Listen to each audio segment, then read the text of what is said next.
All right, everyone. Be talking about my new Kubota L3560. This is the first actual day I've been able to get out and do anything with it, so I kind of want to talk about it, go over a few things. When I first started looking at tractors, I just knew I wanted a newer tractor. I didn't really know what I wanted, how much I was willing to spend, anything like that. So I found it really frustrating when I wanted to see how long was the tractor, well, how wide was the tractor. You don't really get a lot of the specs thrown out that you want, so I kind of want to start with there first before we go over anything. This is the L3560 from Kubota. I went with the L805 front end loader on it, so it comes with a 72-inch front bucket. Now, as far as the overall length goes on the tractor, a lot of times you'll actually see that they just give you the measurement of the tractor, not with the loader or the bucket. From the bucket all the way back to the actual 3-point hitch, I measured 174 inches. Now, when it comes to the rollover protection system, Kubota puts out that it is 97 inches tall. I measured 100 inches tall, but these are sloppy measurements, so give or take. With the rollover protection system folded down, I can't really find that information anywhere, but it looks like it would be about 85 inches tall once you fold the ROPS down. I don't plan on folding it down. I haven't folded it down, so I can't give you the exact number. The tractor itself is a 3,500 pound machine. The front end loader weighs 1,300 pounds and the bucket weighs 300 pounds. So it's kind of a heavy sucker. It does have a 35 horsepower engine and a 28 horsepower out to the back to the PTO. Speaking of the PTO while we're here, this is the Kubota L60 series, so it does have the upgraded lift arms and all that jazz. I did get the top and tilt unit. Top and tilt's one of those bells and whistles that I got with this thing that I don't know if I'll need it, I don't know if I'll like it, but I wanted it. So the only thing with the top and tilt is the hanger there that you see that's holding up the top cylinder actually is a handle off of a 5-gallon paint bucket, because the hanger that comes normally for the top link was just too bad. It would actually try to grab the hydraulic hose and wouldn't be able to hold onto the cylinder. So you see there, I got it going over the top. Kind of take a walk around, talk about a few things. I do apologize for my video shooting skills. They're kind of hopefully not too jostly. One thing I really like about this tractor is the fact that we have the fuel right there. I can put the diesel in there instead of having to get up top.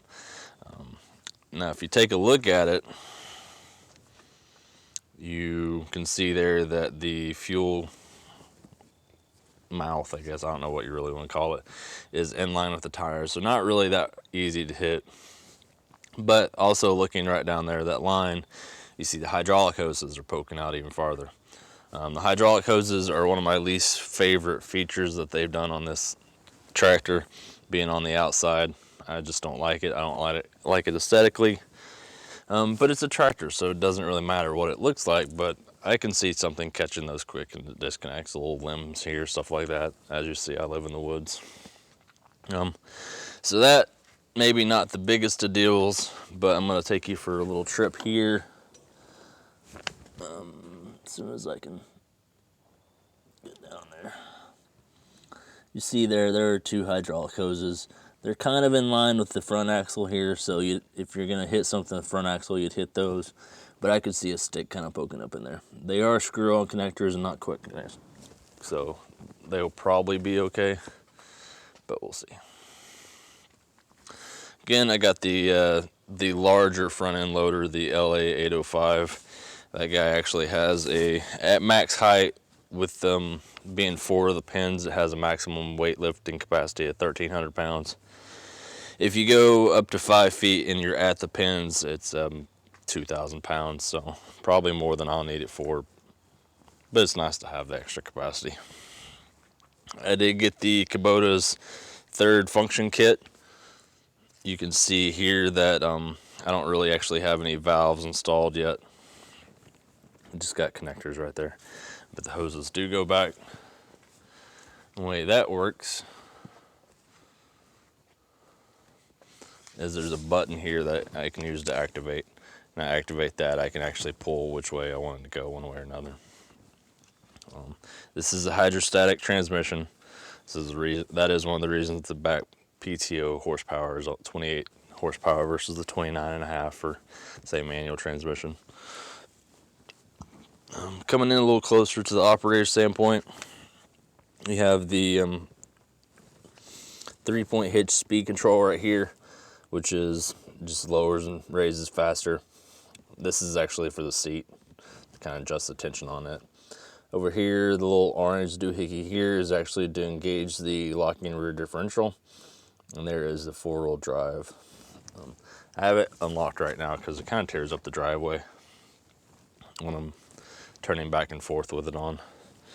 This little lever here locks the front end loader up or down, locks in position so you can't actually hit this if you got it raised for some reason.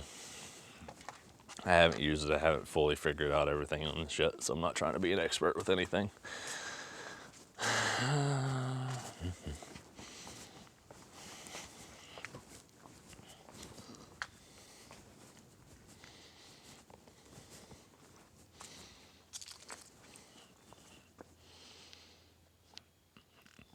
Here you see Kubota's bucket level indicator rod. This little rod right here kind of comes up, it's connected. It's not a super fancy system. Comes up and you see 2 little tabs there, a little metal one and an orange one. When they're flush, the thing's level. You do have an adjust screw on that right there that you can make it sure that it's money.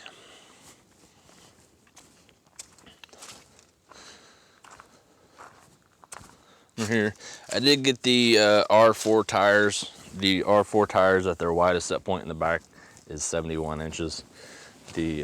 So the bucket is just a little bit wider than the tires, but not that much. Up the operator platform again hydrostatic transmission. So there's the low, medium, high range selector switch.